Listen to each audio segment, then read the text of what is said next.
সারোয়ার তুষার, আপনার একটা পোস্টকে কেন্দ্র করে প্রশ্ন করতে চাই। আলতাফ পারভেজের একটি লেখা নিয়ে আপনি পোস্ট করেছেন আজকে। আপনি সেই লেখা নিয়ে বিভিন্ন ধরনের ব্যাখ্যা দিয়েছেন, সেটা নিয়ে একটু জানতে চাইবো। টক অব দ্য ইস্যু যেটা, সেটা নিয়ে টক অব দ্য কান্ট্রি করে আওয়ামী লীগকে নর্মালাইজ করার একটা প্রক্রিয়া চলছে বলে আপনি মনে করছেন। আপনি মনে করছেন যে এটি আসলে আনকনসিয়াসলি অথবা অবদমিত বাসনা লেখকের এবং সেই সাথে গোপন এজেন্ডাও হতে পারে। আপনার কাছে কেন মনে হচ্ছে যে তারা আসলে নর্মালাইজ করার চেষ্টা করছে? না, এটাও এভিডেন্ট, পরিষ্কার। কারণ তিনি কিছুদিন আগে, আসলে তো আমরা ব্যক্তি ধরে আলোচনাটা হচ্ছে, এটা একটা টেন্ডেন্সি দেখা যাচ্ছে।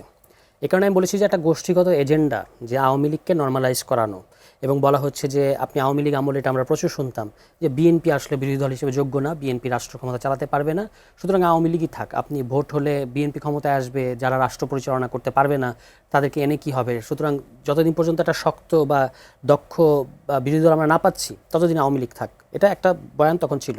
এটারই আরেকটা আপডেটেড ভার্সন এখন দেখা যাচ্ছে যে যেহেতু সহি বিরোধী দল নাই, সুতরাং এখন ওই পুরনোদেরকে ফিরিয়ে আনা, এবং পুরনোদের ফিরিয়ে আনা মানে যখন আপনি পুরনোরা এভাবে বলেন তখন মনে হয় যে আওয়ামী লীগ বিএনপি সহ যারা পুরানো পার্টি তারা সবাই একই রকম। তারা কিন্তু সবাই একই রকম না। আওয়ামী লীগ বাংলাদেশে যতবার সুযোগ পেয়েছে ততবার বাংলাদেশে ফ্যাসিবাদ কায়েম করেছে, এবং সেটা ফ্যাসিবাদ মানে কি, সমস্ত ইনস্টিটিউশন ধ্বংস করা, সকল এমনকি দল নিষিদ্ধ করতে করতে নিজেদের দল নিষিদ্ধ করে ফেলা। আপনি বাকশালের চতুর্থ সংশোধনীর মাধ্যমে তো আওয়ামী লীগ নিজেকে নিজে বিলুপ্ত করে দিয়েছে। এটা তো পৃথিবীর ইতিহাসে নজিরবিহীন। সমস্ত পত্রিকা, সমস্ত মিডিয়া তখন আপনি নিষিদ্ধ করে দিয়ে ৩-৪টা নিজের বাছা বাছা পত্রিকা রাখলেন, এবং যা দল তাই রাষ্ট্র তাই সরকার, অর্থাৎ আপনি একটা ফ্যাসিবাদ তখন কায়েম করলেন। ঠিক আছে, আবার আপনি সুযোগ পেলেন, এইবার শেখ হাসিনার আমলে আমরা দেখলাম আবার একটা ফ্যাসিবাদ কায়েম হলো। শুধু সেটা না, এই ফ্যাসিবাদ শেষ পর্যন্ত একটা গণহত্যা চাপিয়ে দিল বাংলাদেশের মানুষের উপর, যেটা জাতিসংঘ ফ্যাক্টস ফাইন্ডিং রিপোর্টে আসলো যে এটা একটা ক্রাইমস এগেনস্ট হিউম্যানিটি, গণহত্যা, মানে যেটাকে বলে মানবতা বিরোধী অপরাধ। এবং এটা যখন শেখ হাসিনার তরফ থেকে আবার আবেদন করা হয়েছে, জাতিসংঘ কিন্তু সেটা খারিজ করে দিয়েছে যে না, এটাকে প্রশ্ন করার মতো কোনো যৌক্তিক কারণ আমাদের কাছে নাই, এটা একটা ক্রাইমস এগেনস্ট হিউম্যানিটি। তাহলে যে দল, এখন তো আওয়ামী লীগ যে বাংলাদেশের একটা রাজনৈতিক দল, এটা তাকে প্রমাণ করতে হবে। আপনি যতবার সুযোগ, এবং ভারতের প্ররোচনায়, ভারতের প্রত্যক্ষ পরোক্ষ আশকারায় আপনি এখানে তিনবার বাংলাদেশের নির্বাচনকে ভুলুণ্ঠিত করেছেন।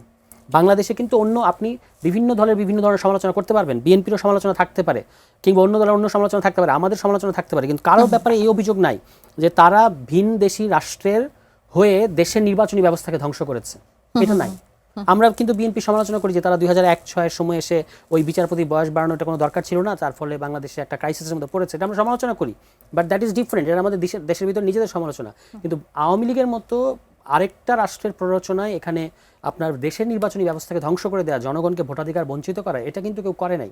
ফলে বাংলাদেশ, এবং এখনও তারা দেখেন ভারতে বসে থেকে ভারতীয় রাষ্ট্রের পৃষ্ঠপোষকতায়, এর সাথে আপনাকে যুক্ত করতে হবে আজকে মমতা ব্যানার্জির যে বিস্ফোরক মন্তব্য তিনি করেছেন, যে অমিত শাহ তাকে যেটা বলেছেন, এবং এরপরে হাদি হত্যার সাথে যেভাবে আমরা আগে সন্দেহ করতাম যে ভারতের একটা সংশ্লিষ্টতা থাকতে পারে, সেটা কিন্তু আরও বেশি আপনার প্রমাণিত হয়েছে। ভারত কিন্তু এই কাজটা নতুন করে না, তাদের যারা শিখ নেতা কানাডায় কিংবা আমেরিকায় আছে সেখানে তারা গুপ্ত হত্যা করে এসেছে আগে, এই ধরনের, এটা নিয়ে তাদের সাথে কানাডার সম্পর্ক খারাপ হয়েছে।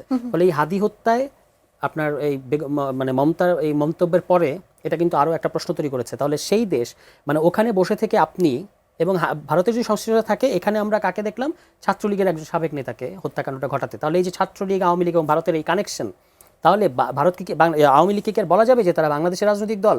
তারা তো আমাদের জন্য একটা নিরাপত্তা হুমকি হয়ে দাঁড়িয়েছে।